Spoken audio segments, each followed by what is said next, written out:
介紹翻呢個係美女中醫師何醫師啊。你好，你溝女。此言差矣，佢其實係我姑媽嚟㗎，佢係我中醫上邊嘅大師姐嚟嘅。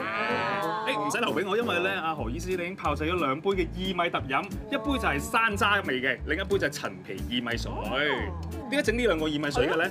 因為咧春天咧比較潮濕喎，好多時咧大家都容易有春困啦，飽飽滯滯。我哋啱咧陳皮咧可以幫我哋咧健脾啦、燥濕化痰。如果脾胃再虛弱啲嘅人士咧，咁加陳皮咧就可以加強佢祛濕嘅效果㗎啦。咁我想問係，如果想祛濕功效再勁啲可以點咧？薏米水加咗少少冰糖㗎嘛，咁我哋嘗試拎起個冰糖，咁但係咧又想有少少甜味咧，其實我哋可以加翻啲甘草落去㗎喎。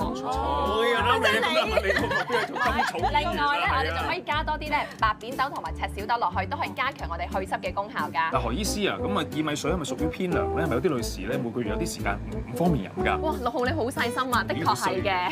嗱，我哋咧月經前啦、後啦，或者準備懷孕，甚至懷孕緊嘅婦女咧，其實都唔適宜飲用薏米水㗎喎，因為咧薏米容易令到子宮收縮㗎。